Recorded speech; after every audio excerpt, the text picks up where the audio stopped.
Low nose boxing, man. You know I don't be going live as much as I should, as much as I would like to, but I want to see how many people tap in, how many people tune in tonight. Had to go live. I didn't get a chance to make a video, like a previews and prediction video for the Canelo Berlanga fight, but I will say this: Edgar Berlanga has proven me wrong. Um, I'm someone who has been very critical of Edgar Berlanga, and not in any way as far as malice, intention. Just the fact that I felt that Edgar Berlanga was celebrating the fame too early without the accomplishments. But nevertheless, Edgar Berlanga has proven tonight that he is definitely a certified dog. He got a lot of heart.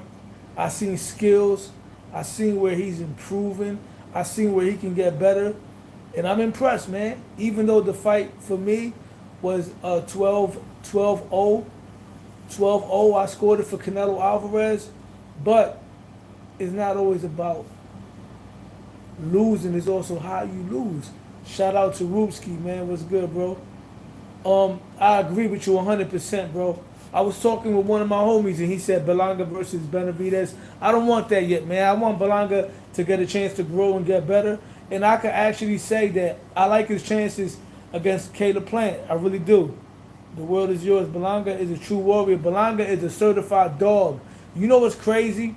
What I seen with Danny Garcia tonight is what I was expecting out of Edgar Berlanga. And I'm going to get to Danny Garcia in a minute because that's one of my favorite fighters. Hold on, somebody try to call me. Let me dodge that call. But yeah, like I was saying, Edgar Berlanga showed a lot of heart. He showed Edgar Berlanga showed a lot of heart. He showed a lot of grit. He showed some adjustments. He did. I like how Edgar Berlanga was changing his levels, and he was using the up jab. He's showing a nice straight right hand because usually Berlanga throws an overhand, looping right hand, but he was throwing some nice sharp straight right hands. He connected on Canelo a couple of times.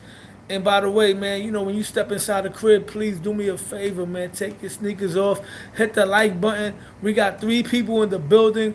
Come on, let me get 3 likes, man.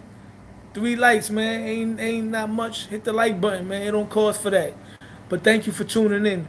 The world is yours says Berlanga did better than Canelo last 5 opponents. I think Jaime Munguia was more competitive than Berlanga in terms of winning rounds, but Berlanga took more chances. He showed a lot of heart, and I'm gonna go on the limb to say that Berlanga doesn't have a weak chin.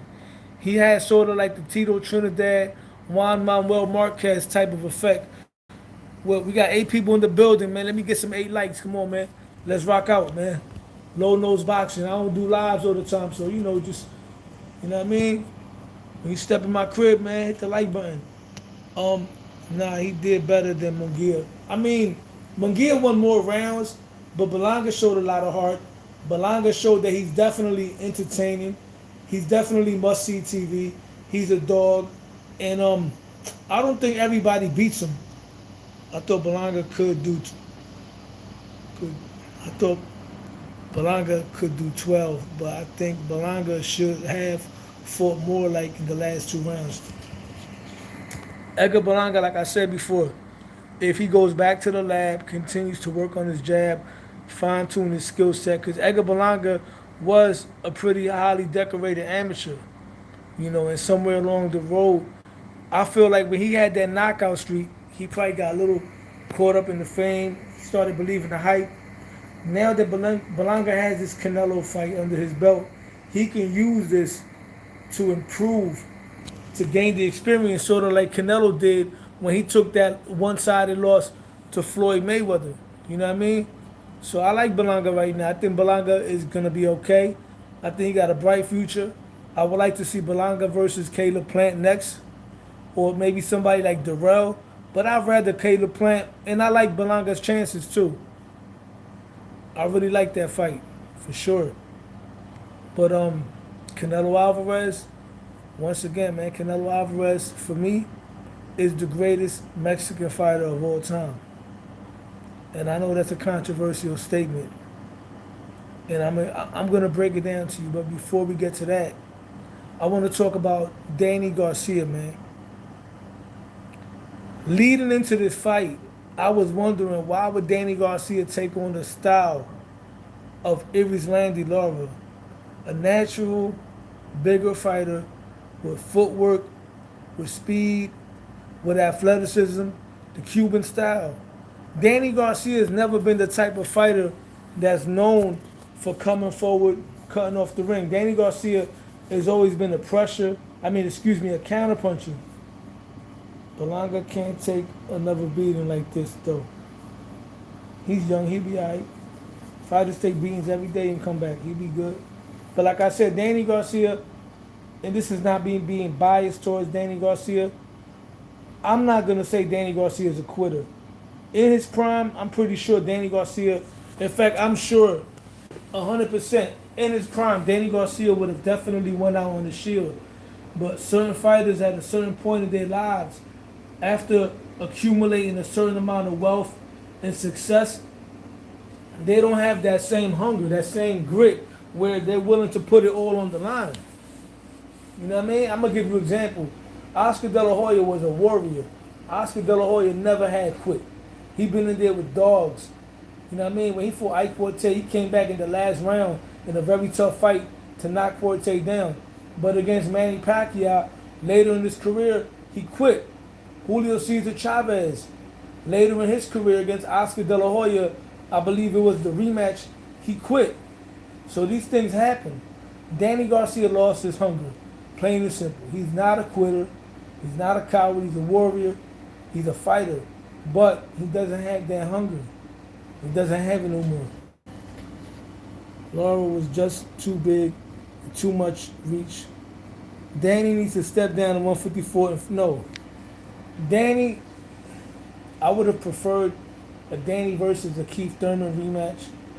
That would have been a beautiful fight for Philadelphia at the Wells Fargo Arena. But the Lara fight was all wrong for him, man. The style was all wrong for him. I think Danny Garcia should just retire. I hate to be the one to, suggest what somebody should do with their career, but Danny Garcia is a person that's doing well in life. He got a beautiful wife. He got 2 kids. He got an amazing family. He got a cool dad in Angel Garcia. I spoke to Angel Garcia a few times. I met Danny Garcia a couple of times, but I have more of a rapport with Angel. You know what I mean? I'm closer with Angel in age. You know what I mean? Angel's my old head. But Danny Garcia, at the end of the day, is gonna be a Hall of Fame fighter, right? Because I made a video. Where does Danny Garcia rank among the greatest Puerto Rican fighters of all time? And I feel like you definitely got to put Danny Garcia at least in the top 12, top 15 greatest Puerto Rican fighters of all time, for sure.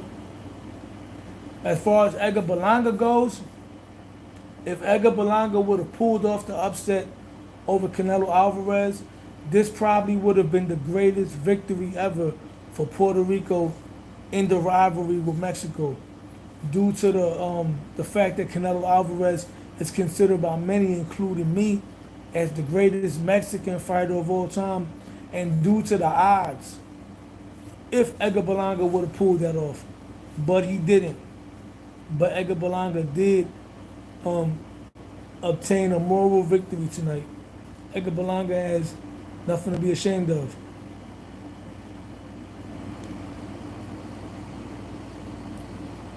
I would like to see Landy Lara against Terrence Crawford, being that Crawford is chasing that Canelo fight.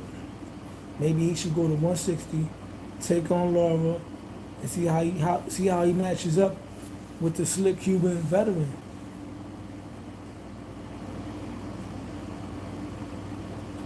Anyway, thank you for tuning in.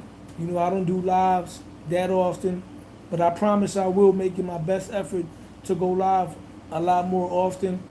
The fight was entertaining. Thank you for tuning in. Thank you for subscribing. Low Nose Boxing, because Low Nose Boxing, I'm out.